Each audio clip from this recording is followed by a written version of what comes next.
Hey everyone, Anthony Fantano here, the internet's busiest music nerd, coming to you with some not so great news. Add this video to our series of videos where we kind of step by step cover the ongoing destruction of the internet, or at least like anything that made the internet good to begin with. And while there are a lot of things that I like about the internet and the way that it works today, especially in how quickly personal communications and video and information can be shared person to person, what I'm hating to see slowly die on the vine at the same time is the internet's capacity to function as a conveniently searchable database for various bits of human history, culture, art, creativity. Look, to kind of cut to the chase, I've been on the internet for decades now at this point. And one of my favorite kind of mainstays online for a long time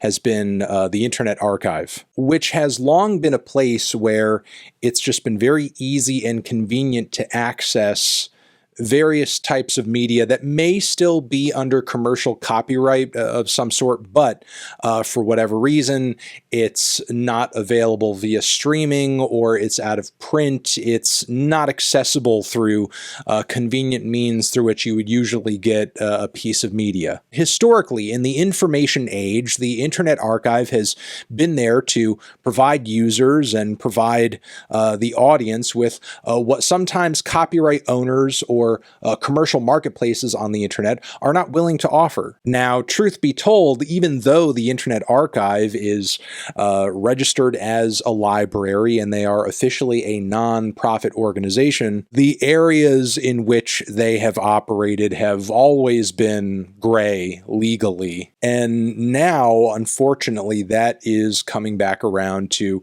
really kind of bite the platform in the butt. Recently, in one instance, through a massive lawsuit with Hatchet Book Group Incorporated. And now, currently, to tie this into a musical thing, the Internet Archive is now in the midst of a lawsuit that pretty much the major labels are throwing down at their feet, maybe because they're seeing blood in the water over the Hatchet Book Group suit, which, again, courts have not really ruled in Internet Archive's favor in terms of, you know, their publishing and digital sharing of, various books qualifying as fair use. And for years now, Internet Archive has been engaged in a process that pretty much digitizes and disseminates and archives various music recordings that are just basically on old 78s, which honestly is like a commendable effort for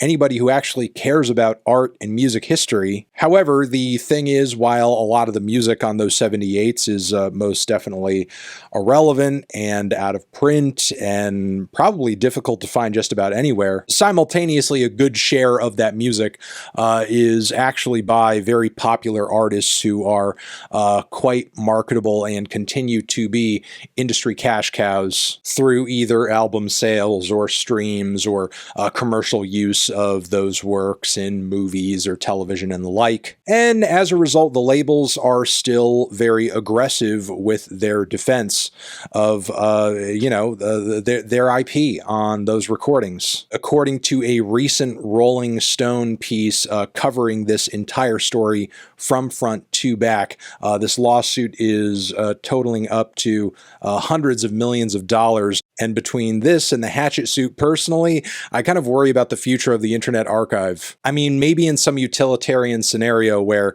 the archive lives to fight another day, the option could be explored to basically take down any and all materials that have the major labels going after them legally and just hope they send their lawyers back home and cease seeking any kind of monetary damages. companies. But that's kind of like an outcome that would require these companies to be benevolent and understanding and, maybe even forgiving when they've proven themselves to very much not be that time and time and time again. Now, sure, granted, as it is argued in this Rolling Stone piece, you could say that Internet Archive is operating with a bit of hubris here, in that they most definitely feel entitled to some degree to house and share and, throw out their material onto the internet that is technically not theirs. But simultaneously, if they're not doing this, who's going to? I mean, for sure, there are a wide variety of websites connected to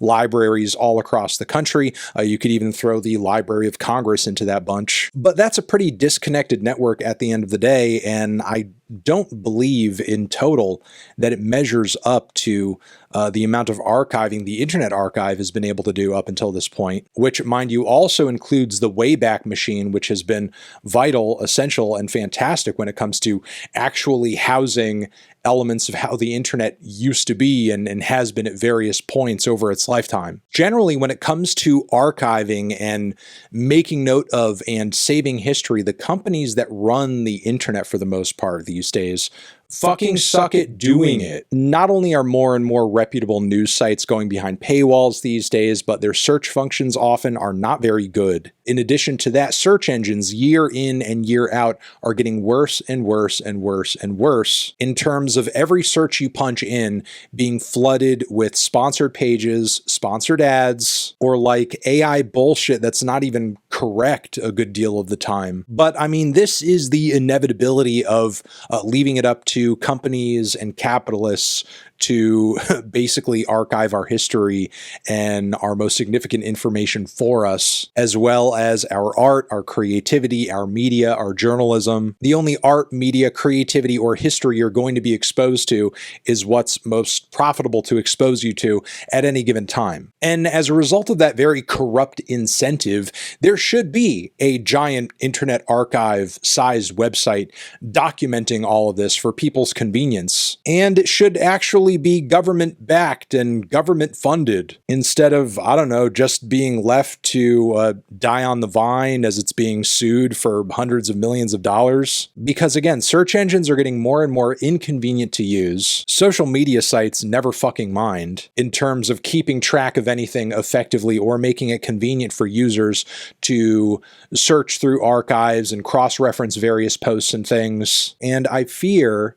that if Internet Archive goes down, it's just going to make it even more difficult to use the internet as something that you can actually sort of like go back into the past with, that you can use as a means of keeping track of the trajectory of history. And instead, every stupid fucking thing that you see thrown in front of your face is just going to be another annoying, ugly, live algorithm of whatever the latest bullshit is. I like novelty. I like recency. I literally make a living off of reviewing new music. But like, little to none of that music means anything if you don't understand the greater context in which it exists. And if our ability to grasp that greater concept through the internet is ripped away from us through lawsuits like these and through the destruction of sites like Internet Archive, the online world is going to be a very ugly and horrible place, uglier than it is right now. And I'm going to leave my thoughts